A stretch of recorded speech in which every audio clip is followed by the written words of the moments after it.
Hey guys, welcome back to Vlogmas. Today's video is a super fun one. I had so much fun filming this. I've already filmed it, by the way. But this came as a subscriber request from Denise. She requested a video comparing high-end versus drugstore products on either side of the face, which I thought would be a ton of fun. So I dug through my collection and pulled out sort of comparable products, definitely not dupes. At least one of these is an alleged dupe though, and we're gonna see if that's really true. So really this video is an experiment to see, is there that big of a difference between high-end and drugstore products? The drugstore side is more than 3 times cheaper than the high-end side, so there's a huge cost savings there, and honestly, you can tell that my eye look turned out pretty different on either side, but I really like the way both sides turned out. So let's go ahead and test out these high-end versus drugstore products and see what we find. Let's see what we find out. Okay, so for this video, my right side, aka your left side, is going to be the drugstore side, and then the high-end side is going to be over here. The high-end foundation that I'm going to be using is the Urban Decay Hydromaniac foundation. I do really like this one, but I also feel like it's not that unique for the price point. The drugstore foundation I'm going to be using is a very affordable one. This is the Essence Pretty Natural. Both of these kind of have a similar vibe. They're both meant to be a lower coverage, natural, hydrating foundation. So let's start with the Urban Decay. I have to remember to only put it on one side. That's probably going to be the hardest part of this video. I'm going to make sure to use a different side of my sponge for either side. I am wearing a pretty glowy, hydrating sunscreen today, also the Pipette SPF 50 mineral. So there's the Urban Decay. I've always liked how just natural and kind of dewy this one looks. I got way too much, so I'm not going to use all of that. I'll use a little bit more just to show you how much it can be built up. Pretty good coverage. I feel like, it's teetering between light and medium coverage. I forgot to say, but the Urban Decay one retails for $29.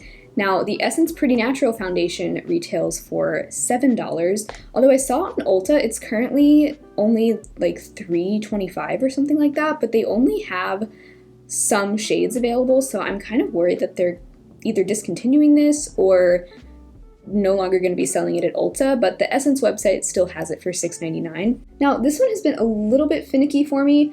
I actually don't find this one as dewy as the Urban Decay. It's really more of just a skin-like finish. It's not matte, but it's not like dewy either. And I've also found that the only way that I like applying this is with a sponge. But when I apply it with a sponge, most of the time I do really like how it looks. I've never tried these side by side though, so it'll be interesting to see how they compare. I don't think that these are dupes by any means, because the Urban Decay one is a lot more dewy, and I think it has a little bit more coverage, but with my glowy sunscreen underneath though, there is a little bit more glow coming through, even on the Essence side. So I'm going to build up just a little bit more here on my cheeks. So there are those two side by side. And it'll also be really interesting to see how these both wear throughout the day. We are going to do an end of the day check-in to see how everything held up. I'm really curious to see if there are any differences, because I've only ever worn each of these on their own, of course. But you can see the Urban Decay side definitely has a lot more glow to it, and the Essence side is just a little bit more of a natural finish. It's not a flat matte, but it's not particularly dewy either. So the two concealers that we're going to be testing side by side today are actually alleged dupes for one another. A lot of people have said the NYX Bear With Me Concealer Serum is a dupe for the Kosas Revealer Concealer. So we're going to test them both today. I will go ahead and say I don't think these are dupes, but let's just compare them. And we're going to be using these for my under eyes. And just so you know, this under eye over here on the high-end side has always been just a little bit darker than this one. I think it has more to do with just like the shape of like the distribution of my face over here, but just so you know, the NYX one will have a tiny bit of an advantage there in terms of coverage. So there's the Kosas. I like to put a little out here. And then the NYX one, this one does have a pump, so you have to be kind of careful not to pump out too much. But there's that one. You can already see, actually the NYX one is a much better shade match for me. I don't think there is a perfect shade match for me in the Kosas line. This is the shade 1.5C. Even though they say it's cool toned, it still pulls yellow on my skin tone, whereas the NYX one, which I have in the shade Light, is like a perfect spot on neutral. And I actually prefer to blend out both of these with a brush, but especially the NYX one. I do feel like with the NYX one, if I blend that with a sponge, the sponge just like sucks up all the coverage. So yeah, we're gonna go the brush route today. Wiping off that brush really well so that there's no residual kosas, and then blending out this side.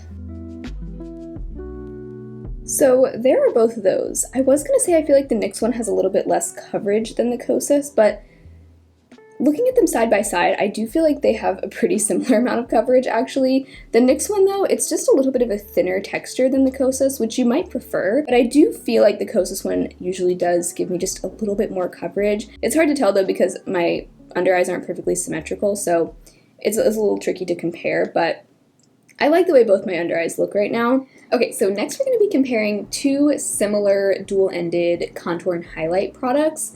So this one is one of my longtime favorites, the Oma Beauty Double Take Contour and Highlight Stick in White Pearl. And then the Drugstore one is the NYX Wonder Stick. So here is the Oma. This one is so creamy. There's that. And I'm just going to go ahead and apply them kind of at the same time.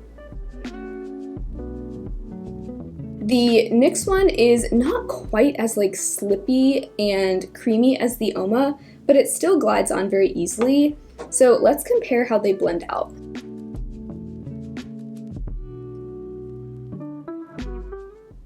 The Oma one, I'm always so impressed with how easily it blends.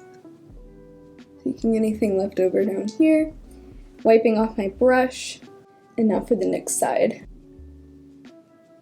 See, this one doesn't quite blend out as quickly, but I'm still able to get a good blend with it.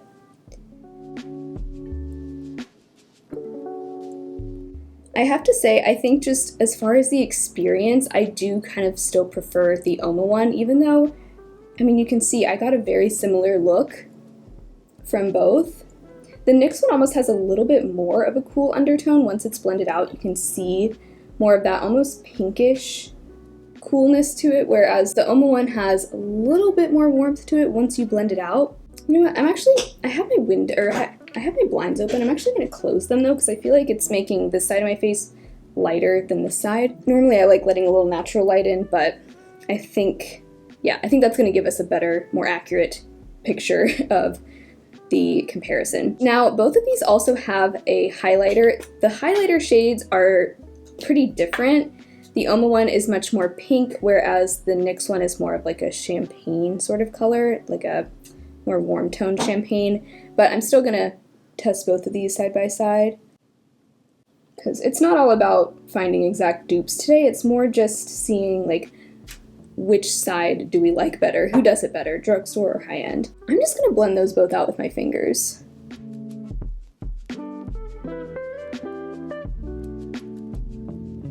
Once again, just a difference in textures. The Oma one, much creamier. The NYX one just feels a little bit, not dry, but just like it just has less of an emollient feel. So I honestly feel like that just comes down to personal preference. You might prefer the NYX Wonder Stick if you have oily skin, or if you just don't like really buttery, emollient feeling cream products. I personally kind of enjoy the Oma one a bit more. I just like how much moisture it has to it. I also think that the Oma highlighter has more of a dewiness to it in addition to that pearly glow, but the NYX one is more of like a lit from within kind of glow and not as dewy, not nearly as dewy as the Oma. Okay, these two blushes I'm really excited to compare. So the high-end one, I'm gonna put high-end in air quotes because I don't know if this brand is technically considered high-end, but it's not cheap either. So this is the About Face Cheek Freak Blush Balm in the shade Laid. Super popular formula. I really do enjoy this formula. It's a very matte, like kind of silicone feeling formula, and this color is a lot of fun. So I also recently got this LA Girl Soft Matte Cream Blush, which is in a similar pink color. And this one is also pretty matte, so I thought we could just compare these side by side, see which one we like better. I think I'm just gonna apply these with my fingers as well. So I'm just gonna grab some of that. This blush retails for, I think, $18. So definitely not a drugstore price. This one is so easy to blend out. I mean, you can see there, it's blending out in seconds. So the LA Girl Soft Matte Cream Blush. This one is a lot more pigmented than the About Face, which could be a good thing or a bad thing depending on what you prefer. But for this, I prefer to just put some on the back of my hand. If I go in directly onto my cheeks, it's just going to be way too much. So this one is, the finish of this is matte, but it does have some little sparkles in it. Very subtle. You probably won't even be able to see them on your skin, but I do want to note that. But you see this one does have a similar shade to the About Face one.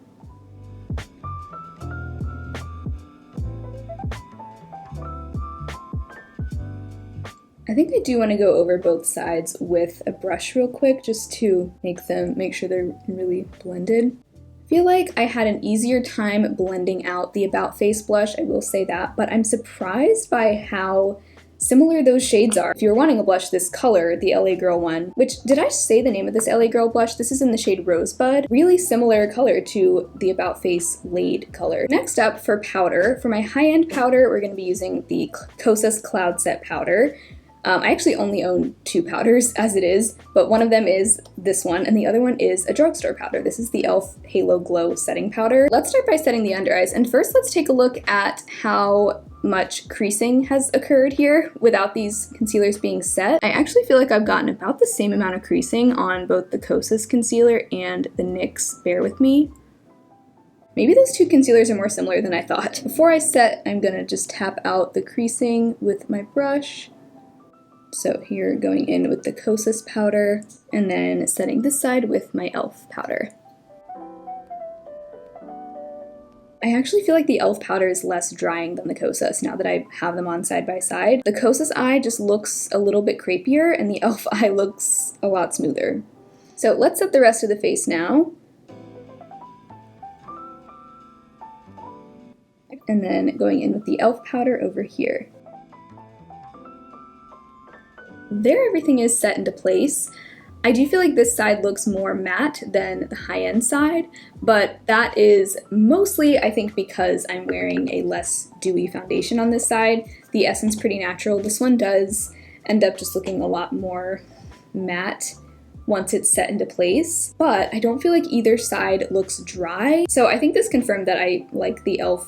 Halo Glow Powder just as much, if not more, than the Kosas, especially when it comes to the under eyes. I think my e.l.f. side looks a lot better than the Kosas side. But this is where I'm starting to notice, I do feel like the NYX concealer is just not covering up quite as much of like the purple tone in my under eye circle on this side. I don't know if you can tell, especially because this side just has more of a pronounced under eye bag. I just feel like I'm still seeing a little bit more of the like purpley darkness over here. But really, the difference is very, very minor. Still don't think these are dupes though, because they have very different textures, but I don't really have a strong preference either way, at least not at this point. We'll see how they wear throughout the day. But so far, I feel like you can save your money and get the NYX one. And also, it's worth pointing out that this NYX one comes with more product. This one has 9.6 milliliters, and the Kosas one has 6. So moving on to the brows now, I don't really have 2 comparable high-end and drugstore brow products.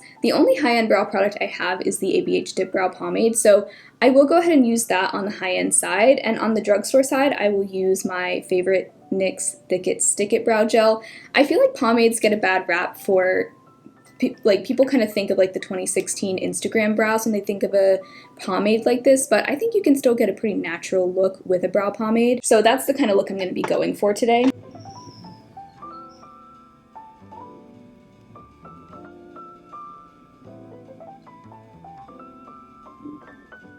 And then for this side, I'm using my NYX Thick It Stick It Brow Gel, which I use to fill in my brows, as well as to give them hold.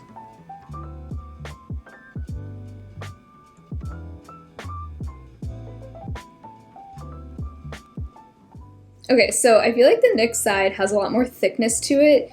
This is meant to be a thickening brow gel. It does have some fibers to it, so I'm definitely noticing how much like extra thickness it gives my brow. And of course the dip brow pomade doesn't really give any hold. So I just thought it'd be interesting to compare my like long time favorite. This was my top favorite brow product for like 3 years, and my more recent favorite that's kind of replaced the ABH dip brow for me. Personally, I do like the NYX side better. That's the kind of look I've been enjoying lately. And to me, it's just amazing that I can get that full of a brow look using just a tinted brow gel. Pretty amazing to me. For eyeshadow, I wanted to compare 2 different rose gold cream eyeshadows side by side. So the high-end one is going to be the Charlotte Tilbury Eyes to Mesmerize in the shade Rose Gold. These both actually have the same exact shade name, which is Rose Gold. And then the one I'm going to wear on the other side is the e.l.f. No Budge eyeshadow stick in Rose Gold. Now, I did swatch these side by side yesterday. These are not the same color at all, but they are both rose gold, and I thought it would be fun to see which one we prefer. On the high-end side, I actually am going to have to go in with a Drugstore eyeshadow primer, because this is the only eyeshadow primer that I have right now. This Charlotte Tilbury cream shadow doesn't really set into place. It doesn't act as a primer, so I do need a primer to keep it and the other shadows I'm going to use on top of it from creasing. But on the e.l.f. side, I'm not going to use a primer because it's not necessary, because the e.l.f. Shadow stick stays in place really well on its own. But I am going to just put a little bit of setting powder on this side because I do have some sunscreen on my eyelid, and I just want to make sure that that's set into place. Going in with the Charlotte Tilbury.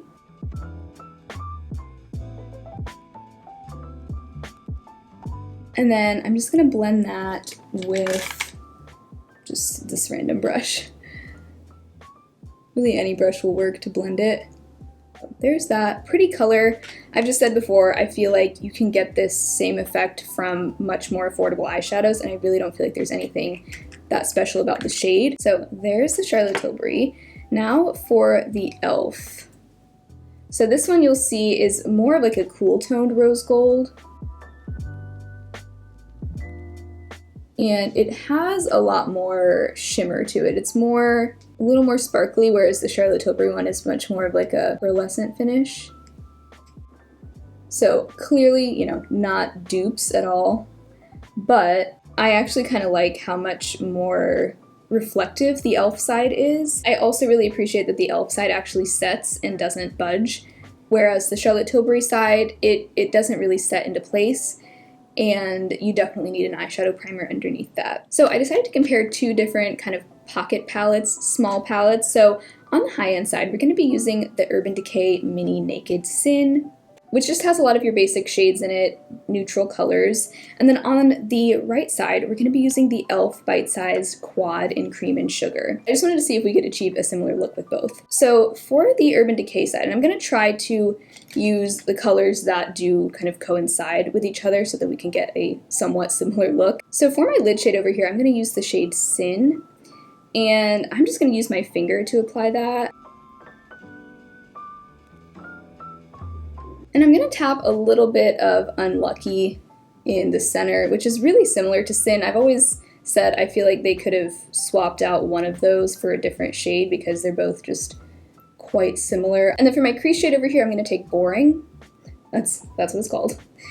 It is a boring shade, but it's actually my favorite shade in this palette. I really like this color for just a soft crease shade or transition shade. And I like that it pulls a little bit rosy. And then I'm gonna go into this deep brown shade, Twisted, and that I'm gonna build up in my outer corner. So this is the deepest shade in the palette. On my skin tone, it does bring enough depth, but if you wanted more contrast, I don't think this palette is it, because this shade really, you do have to kind of pile it on to get it to really deepen up your look. I'm gonna take a little of that onto my lower lash line as well. Very pretty everyday look. Even though this palette is so boring, I really do like using it. I feel like it's just something I can rely on to get just this kind of look, which I do like to wear this kind of look on a day-to-day basis, but I don't think there's anything remarkable about the formula here. Same way I feel about all naked palettes, really. So e.l.f. Cream and Sugar. I've said before, I don't think that these shadows feel high-end by any means, but then again, neither do the Urban Decay ones. So this palette is less rosy than the Urban Decay one, of course, but I'm gonna apply this shade to my lid. Ooh, okay. Wow, that's a lot more pearly. Okay, these eye looks are not going to be anywhere near the same. So let me grab some of this warmer shimmer and just add some of that on top. I feel like kind of blending these two together might work a little bit better. But you can see those e.l.f. shadows are a lot more metallic than the Urban Decay. These are the kind of shimmers that, you know, they're very soft shimmers. They're not like see it from space kinds of colors, which, you know, you might prefer or you might not. But that is a lot more reflective, I would say. So I'm then going to start building up some of this dark brown in the outer corner.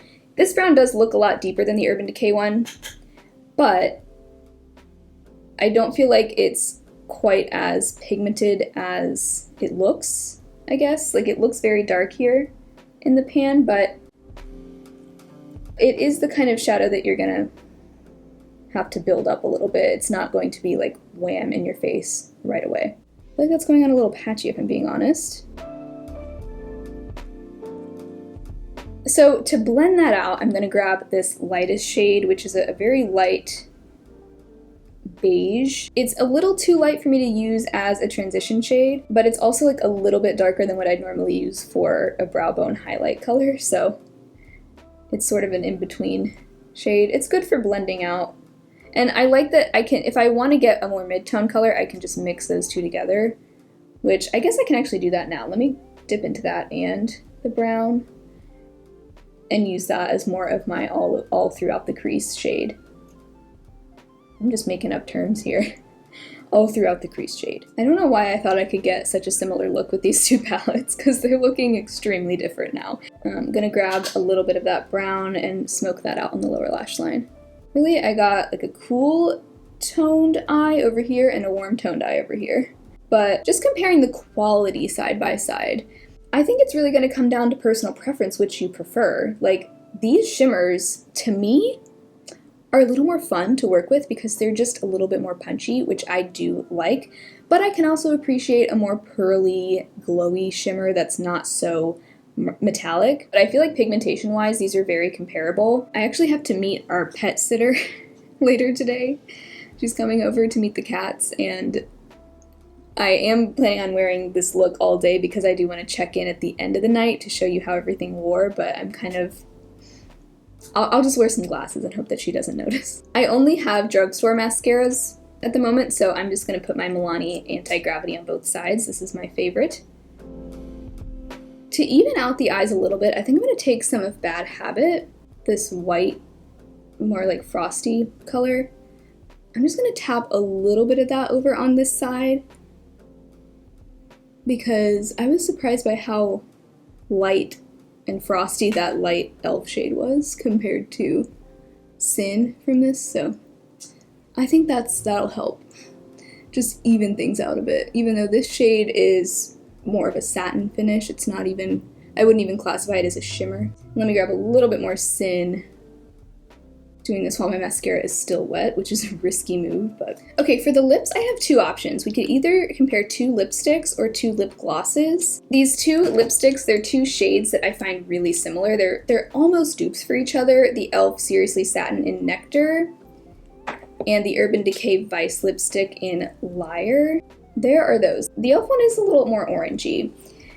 And then the two lip glosses that I have are the Tower 28 Gloss in Pistachio and the Rimmel Stay Glossy in, wait, does this have a name? I think it's missing the sticker. Oh, there it is. Bare Minimum is the shade. These are both nude pinks. So I thought that could be fun to test. And I don't think I've ever tested this Rimmel one on camera. Rimmel did recently go cruelty-free. Okay, the Rimmel one is a lot more sheer, actually. Let's just try these two glosses because I know a lot of you guys have been, wondering about Rimmel products since they did just become cruelty-free certified. So let's just compare these side by side. I'm more interested in just the feel and the finish. So this side, Tower 28 in Pistachio. I have said I feel like this is a bit overhyped, but at the same time, it is a nice gloss. Can't argue with that. Nice non-sticky feel. So let's try the Rimmel Stay Glossy. One thing about this gloss, it smells like baby wipes, which I kind of hate. Yeah. Why does it smell like that?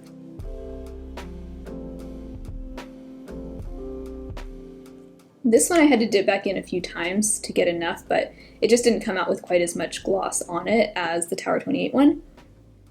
So there they are side by side. Once they're on the lips, the shades don't really look that different from each other. They have a similar amount of glossiness to them.